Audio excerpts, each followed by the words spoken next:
ಕೇರಳದಲ್ಲಿ ಬಿಜೆಪಿಯ ಮೊಮೆಂಟಮ್ ಬಗ್ಗೆ ಎಲ್ಲ ಕಡೆ ಚರ್ಚೆ ಆಗ್ತಿದೆ. ಚುನಾವಣೆಗೆ ಮುಂಚೆ ಅವರು 10ರಿಂದ 12 ಸೀಟ್ ಪಡಿಬಹುದು ಅಂತ ಹೇಳ್ತಾ ಇದ್ರು. ಬಟ್ ಅಂದುಕೊಂಡ ಪರ್ಫಾರ್ಮೆನ್ಸ್ ಇಲ್ಲ. ಅವ್ರ ಪ್ರಕಾರ ಬೆಸ್ಟ್ ಪರ್ಫಾರ್ಮೆನ್ಸ್, ಬಟ್ ಅಂದುಕೊಂಡ ಪರ್ಫಾರ್ಮೆನ್ಸ್ ಇಲ್ಲ. ಯಾಕೆ ಒದ್ದಾಡ್ತಾ ಇದೆ? ಮೋಹನ್ ಅವರೇ, ಈ ಪ್ರಶ್ನೆನ ದಾಟಿಸ್ತಾ ಅಂದರೆ ಅವ್ರು ಬ್ರೇಕ್ಗಿಂತ ಮುಂಚೆ ಹೋದಾಗಲೂ ಹೇಳ್ತಾ ಇದ್ರು EVM ಮೇಲೆ ನಮಗೆ ಡೌಟ್ ಇದೆ. ಒಂದು ಎರಡನೇದು, ಪ್ರಜಾಪ್ರಭುತ್ವ ವ್ಯವಸ್ಥೆನಲ್ಲಿ ಎಲೆಕ್ಷನ್ ಅನ್ನೋದು ಟ್ರಾನ್ಸ್ಪರೆಂಟ್ ಪ್ರಕ್ರಿಯೆ ಅಲ್ಲ ಅನ್ನೋದು ಕೆಲವರ ಅಭಿಪ್ರಾಯ. ಸೊ ಅದಕ್ಕೆ ಆಡ್ ಆನ್ ಮಾಡ್ಕೊಂಡು ಆ ಪ್ರಶ್ನೆನೂ ಕೇಳ್ತೀನಿ. ಮತ್ತೆ ಬಿಜೆಪಿ ಯಾಕೆ ಒದ್ದಾಡ್ತಾ ಇದೆ ಕೇರಳದಲ್ಲಿ? ಎರಡು ಪ್ರಶ್ನೆಗೆ ಉತ್ತರ ಕೊಡೋದಾದ್ರೆ, ಅವ್ರಿಗೆ ಈಗ ಕೇರಳದಲ್ಲಿ 102 ಸೀಟ್ ಬಂದಿರೋ ಕಡೆ EVM ಚೆನ್ನಾಗಿದೆ, ಏನು ಪ್ರಾಬ್ಲಮ್ ಇಲ್ಲ. SIR ಕರೆಕ್ಟಾಗಿ ಆಗಿದೆ, ಏನು ಸಮಸ್ಯೆ ಇಲ್ಲ. ತಿರ್ಗಾ ದಾವಣಗೆರೆನಲ್ಲೂ ಅಷ್ಟೇ EVM ಚೆನ್ನಾಗಿದೆ, ಏನು ಸಮಸ್ಯೆ ಆಗಿಲ್ಲ. ಬಾಗಲಕೋಟೆನಲ್ಲೂ ಅಷ್ಟೇ EVM ಚೆನ್ನಾಗಿದೆ, ಏನು ಸಮಸ್ಯೆ ಆಗಿಲ್ಲ. ಸೊ ಇದು ಇವರ ಒಂದು ಸ್ಟ್ಯಾಂಡರ್ಡು, ಏನು ಹೇಳ್ತಾರೆ ಅದಕ್ಕೆ, ಒಂದು ಸಬೂಬು, ಸೋತಾಗೆಲ್ಲನೂ ಹೇಳ್ಕೊಂಬರೋದು. ಅದನ್ನೇ ರಾಹುಲ್ ಗಾಂಧಿ ಇವಾಗ ಕಂಟಿನ್ಯೂ ಮಾಡ್ಕೊಂಡು ಹೋಗಿದ್ದಾರೆ.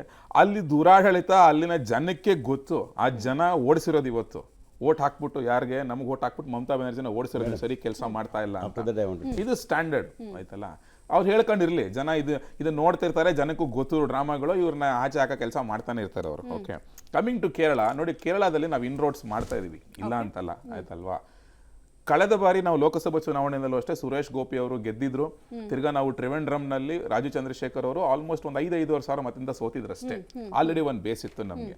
ಅದಾದ ನಂತರ ನಿಮ್ಗೆ ತ್ರಿವೆಂಡ್ರಂ ಮುನಿಸಿಪಲ್ ಕಾರ್ಪೊರೇಷನ್ ಗೆದ್ದಿದ್ವಿ ನಾವು for the first time local ಬಾಡಿನಲ್ಲಿ, ಇದೇ ರಾಜು ಚಂದ್ರಶೇಖರ್ ಅವರ ನೇತೃತ್ವದಲ್ಲಿ. ಸೊ ಗೆದ್ಬಿಟ್ಟು ನಾವಲ್ಲಿ ಇನ್ರೋಡ್ಸ್ ಮಾಡಿದ್ವಿ. ಈಗ ನಿನ್ನೆ ಚುನಾವಣೆಯಲ್ಲಿ ಬಂದಿರುವಂತಹ ರಿಸಲ್ಟ್ ನಲ್ಲಿ ಹತ್ತತ್ರ 12.5% ವೋಟ್ ಶೇರ್ ಆಗಿದೆ ನಮ್ದು ಕೇರಳದ. 12.5% ವೋಟ್ ಶೇರ್ ಆಗಿದೆ. 3 ಜನ MLAಗಳು, ಮುರಳೀಧರನ್ನು, ರಾಜು ಚಂದ್ರಶೇಖರ್, ಗೋಪಕುಮಾರ್. ಸೊ 3 ಜನ ಗೆದ್ದಿದ್ದಾರೆ, ಅಸೆಂಬ್ಲಿನಲ್ಲಿ ಹೋಗ್ತಾ ಇದ್ದಾರೆ. ಇದರ ಜೊತೆಗೆ ಕೆಲವೊಂದು ಕ್ಷೇತ್ರಗಳು, ಫಾರ್ ಎಕ್ಸಾಂಪಲ್ ಕಾಸರಗೋಡ್ನಲ್ಲಿ 53,000 ವೋಟು, 2ನೇ ಸ್ಥಾನದಲ್ಲಿ, ತುಂಬಾ ಕಡಿಮೆ ಮಾರ್ಜಿನಲ್ ಸೋತಿದೀವಿ. ನೆಕ್ಸ್ಟ್ ತಿರುವಲ್ಲ ಅಂತ ಹೇಳ್ಬಿಟ್ಟು 43,000 ವೋಟು, ತುಂಬಾ ಕಡಿಮೆ ಮಾರ್ಜಿನಲ್ ಸೋತಿದೀವಿ, 2ನೇ ಪ್ಲೇಸು. ನೆಕ್ಸ್ಟ್ ಮಲಪುಳ ಅಂತ ಹೇಳ್ಬಿಟ್ಟು 48,908 ವೋಟು, ಇಲ್ಲೂ ಅಷ್ಟೇ 2ನೇ ಪ್ಲೇಸು, ತುಂಬಾ ಕಡಿಮೆ ಮಾರ್ಜಿನಲ್ಲಿ ಸೋತಿದೀವಿ. ಇದರ ಜೊತೆಗೆ ಮಂಜೇಶ್ವರ, ನಮ್ಮ ಮಂಗಳೂರು ಹತ್ರ ಇರುವಂತದ್ದು ಬಾರ್ಡರ್ ಏರಿಯಾ, ಅಲ್ಲೂ ಅಷ್ಟೇ ಕಳೆದ ಬಾರಿ ನಾವು 74-75 ವೋಟು, ಆಮೇಲೆ ಅದ್ರ ಹಿಂದಿನ ಬಾರಿ 700 ವೋಟಲ್ಲಿ ಸೋತಿದ್ವಿ. ಈ ಬಾರಿ ಸ್ವಲ್ಪ ಜಾಸ್ತಿ ಆಗಿದೆ ಸೋಲಿನ ಮಾರ್ಜಿನು, ನಮ್ಗಲ್ಲೂ ಬೇಸಿದೆ. ಸೊ ಇದನ್ನೆಲ್ಲ ಓವರ್ ಆಲ್ ನೋಡಿದ್ರೆ ನಾವು ಕೇರಳನಲ್ಲಿ ಇನ್ರೋಡ್ಸ್ ಮಾಡಿದೀವಿ. ಇದು ಬಹುಶಃ ನಮ್ಮ ಒಂದು ದೊಡ್ಡ ಸಾಧನೆನೆ ಬಿಜೆಪಿ ಕೇರಳದಲ್ಲಿ ತಗೊಂಡ್ರೆ ನೀವು.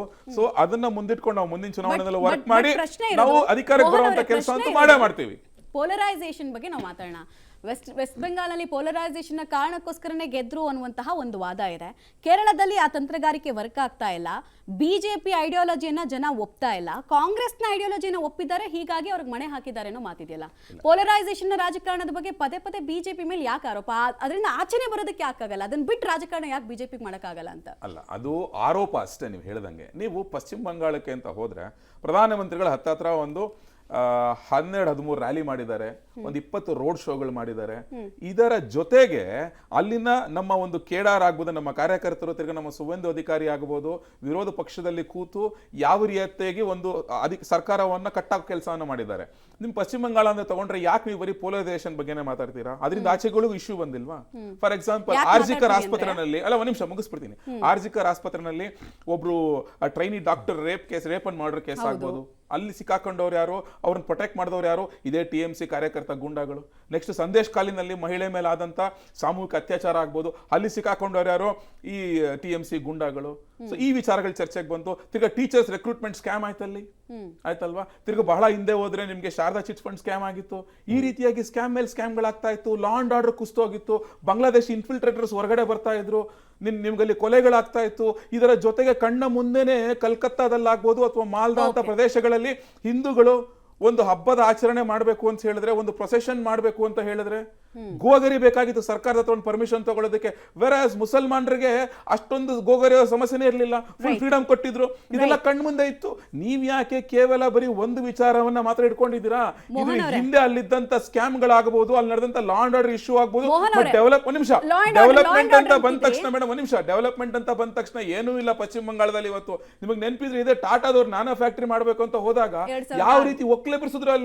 ಅಲ್ಲಿ ಜನಕ್ಕೆ ಉದ್ಯೋಗ ಸರಿ ಕೊಡ್ತಾರೆ. GDP ನಲ್ಲಿ ಎಷ್ಟೇ ಸ್ಥಾನಕ್ಕೆ ಕುಸ್ತಿದೆ ಇವತ್ತು ಪಶ್ಚಿಮ ಬಂಗಾಳ. Right. ಆಳದವ್ರು ಯಾರು? 35 ವರ್ಷ ಕಮ್ಯುನಿಸ್ಟ್ರು, 15 ವರ್ಷ ಮಮತಾ ಬ್ಯಾನರ್ಜಿ. ಅದರಿಂದ ಕಾಂಗ್ರೆಸ್ ಏನ್ ಮಾಡಿದ್ರು? ಏನು ಮಾಡಿಲ್ಲ. ಅಲ್ಲಿ ಜನ ಕೇಳ್ತಾ ಇದಾರೆ, ಮೇಡಮ್ ಈ ಸಲ ನೀವು ನಂಬಲ್ಲ, ಒಂದು ನಿಮಿಷ ಫ್ಲೈಟ್ ಗಳಲ್ಲಿ ಟ್ರೈನ್ ಗಳಲ್ಲಿ 1000 ಕಿಲೋಮೀಟರ್ ಇಂದ ಬಂದು ಓಟ್ ಹಾಕಿದ್ರೆ ಜನ ಚೇಂಜ್ ಬೇಕೇ ಬೇಕು ಅಂತ ಹೇಳಿ, ನಮ್ಮ ಬಂಗಾಳದಲ್ಲಿ ಚೇಂಜ್ ಬೇಕು, ಕಲ್ಕತ್ತಾದಲ್ಲಿ ಚೇಂಜ್ ಬೇಕು ಅಂತ ಹೇಳಿ, ಅಭಿವೃದ್ಧಿ ಬೇಕು ಅಂತ ಹೇಳಿ. So ಇದನ್ನ ನೋಡ್ಬೇಕು. ಕೇವಲ ಒಂದನ್ನ ಮಾತ್ರ ಹೇಳ್ಕೊಂಡು ಗೆದ್ಬಿಟ್ವಿ.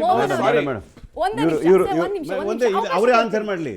ಅವ್ರಿಗೆ ನೇರವಾಗಿ ಇವ್ರು ಹೇಳ್ತಾರೆ, ವೆಸ್ಟ್ ಬೆಂಗಾಲಲ್ಲಿ ನಾವು ಪೋಲರೈಸೇಷನ್ ಮೀರಿ, ಹಿಂದೂ ಮುಸಲ್ಮಾನರ ಮೀರಿ ನಾವು ಅಭಿವೃದ್ಧಿ ಕಡೆ ಮತ್ತು ಅವರ ವೈಫಲ್ಯತೆಗಳ ಬಗ್ಗೆ ಮಾತಾಡಿ, ಆಡಳಿತ ವೈಫಲ್ಯತೆ ಬಗ್ಗೆ ಮಾತಾಡಿ ಗೆದ್ದಿದ್ದೀವಿ ಅಂತ ಹೇಳಿದ್ರಲ್ಲ. ಆಯ್ತಪ್ಪ, ಭಾಳ ಬುದ್ಧಿವಂತರಲ್ಲ ನೀವು. ಕೇರಳದಲ್ಲ ಕೆಲಸ ಮಾಡಬೇಕಾಯ್ತು. 100% ಲಿಟ್ರಸಿ ಇರ್ತಕ್ಕಂಥ ರಾಜ್ಯ ಯಾವ್ದಾದ್ರು ಇದ್ರೆ ಈ ದೇಶದಲ್ಲಿ ಕೇರಳ ಅಂತ ಹೇಳ್ತೀನಿ. ಬುದ್ಧಿವಂತರು ಇರ್ತಕ್ಕಂಥವ್ರು ನಿಮ್ಮ ಮನೆ ಹಾಕಿಲ್ಲ ನಮ್ಮ ಮಾತು ಹೇಳ್ತೀನಿ. ನೀವು ಎಲ್ಲಿ ಆ ದೇಶದಲ್ಲಿ ಬಡತನ ಜಾಸ್ತಿ ಆಗಿದೆಯೋ, ಎಲ್ಲಿ ಬಾರ್ಡರ್ ಇಶ್ಯೂಗಳು ಇದೆಯೋ, ಎಲ್ಲಿ ಹಿಂದೂ ಮುಸ್ಲಿಂ ಸಮಸ್ಯೆಗಳಿದೆಯೋ, ಅಲ್ಲಿ ಅಡ್ವಾಂಟೇಜ್ ತಗೊಂಡು ನೀವು ಧರ್ಮಾಧಾರಿತ ರಾಜಕಾರಣವನ್ನು ಮಾಡ್ತಾ ಇದ್ದೀರಿ.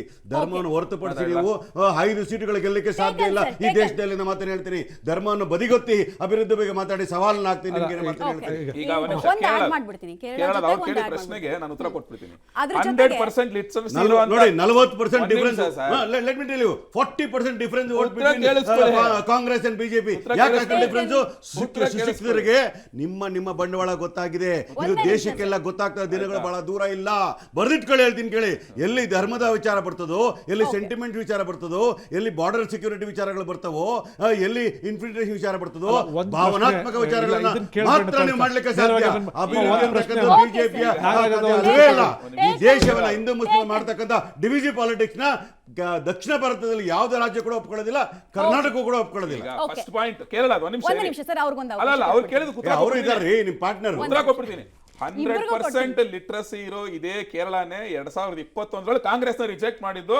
100% ಲಿಟ್ರಸಿ ಇರೋ ಕೇರಳನೇ ಇದೇ ಕಾಂಗ್ರೆಸ್ 2016 ಕೇರಳದಲ್ಲಿ ರಿಜೆಕ್ಟ್ ಮಾಡಿದ್ದು. ಏನಕ್ಕೆ ರಿಜೆಕ್ಟ್ ಮಾಡಿದ್ರು?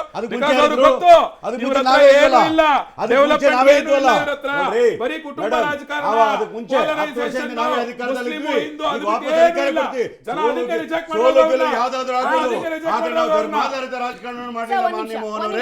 ನೀವು ಧರ್ಮವನ್ನು ಬಿಟ್ಟು ರಾಜಕಾರಣ ಮಾಡಿ ರಾಜ್ಯದಲ್ಲಿ. ಕರ್ನಾಟಕದ ಒಂದು ಪಾರ್ಲಿಮೆಂಟ್ ಹಿಂದೂ ಮುಸ್ಲಿಂನ ಬಿಟ್ರೆ ಕೇರಳ ಜನನೇ ಇವತ್ತು 51% ವೋಟ್ ಕೊಟ್ಟರು. 51% ಕೊಟ್ಟರೆ ಕಾಂಗ್ರೆಸ್ಗೆ. ನಮ್ಮ 11% ವೋಟ್ ತಗೊಂಡು ಪಾಠ ಕಲಿಬೇಕಾದ್ರೆ ಏನ್ ಹೇಳ್ಬೇಕು?